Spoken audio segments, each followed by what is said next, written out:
of apartheid in my own country, this was a huge question. What would we do with those who were responsible for the crimes of apartheid?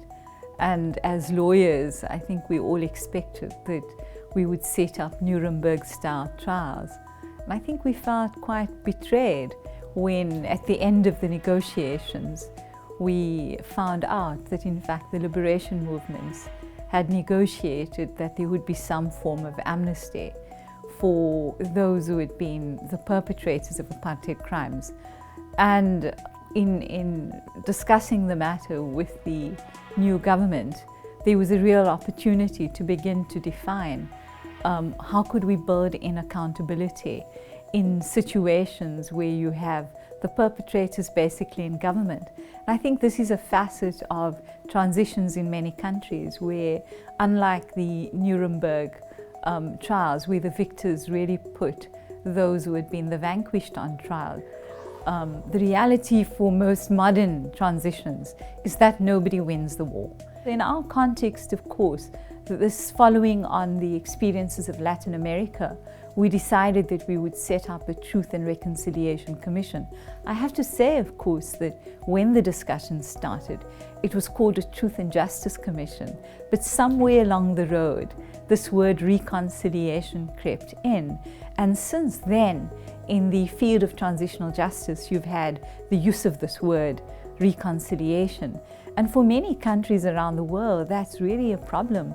If you speak to the Latin Americans, for instance, for them reconciliation is tantamount to amnesia. But if you speak to countries in Asia and in Africa, for them reconciliation is a really big issue. And so I think in a modern context, in this decade, all of us have been exploring what does reconciliation mean if it's not to mean forgive and forget. So I think what you've seen in the last 20 years is that besides the notion of a criminal prosecution, what you also have are Truth and Reconciliation Commissions, and those are defined as, in many ways, being the other complementary element to building accountability in the modern world, because it can go into spaces that trials normally don't go. And that is, to look at the question of what is the context to a conflict? What are the questions of how you got to the systemic issue? How do you address the root causes of conflict? And in addition to that, I think in the last 5 years, we've seen the introduction of the socio-economic rights dimension.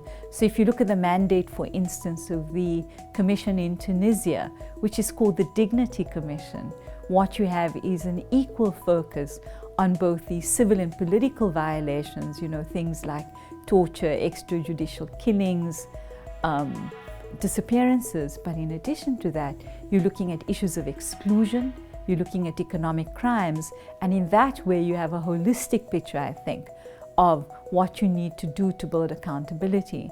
So, my experiences really come from South Africa, and I have to say I was incredibly despondent when the South African Commission ended, because I was so deeply conscious of the fact that our focus was very narrow. We focused intensely on the mandate and the way it was written, but what we didn't focus on sufficiently were what were the root causes of the conflict. But I then ended up in Sierra Leone as one of 3 international commissioners, and what it gave me, I think, was a sense of perspective, that accountability goes beyond the notion of truth-seeking or the notion of criminal accountability.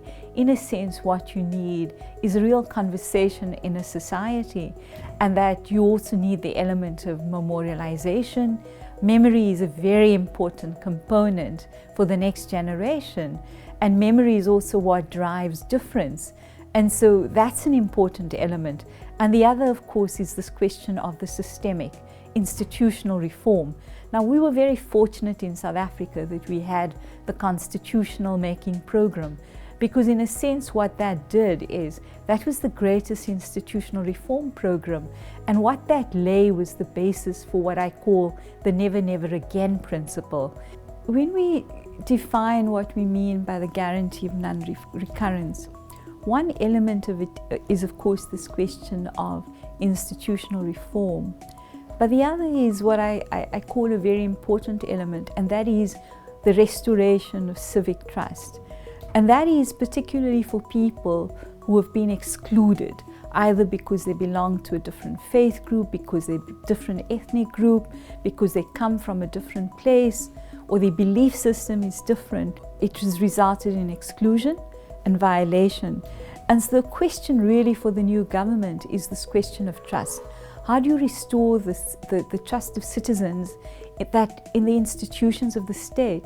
How will they believe that the institutions will work for them irrespective of who, what, or where they come from?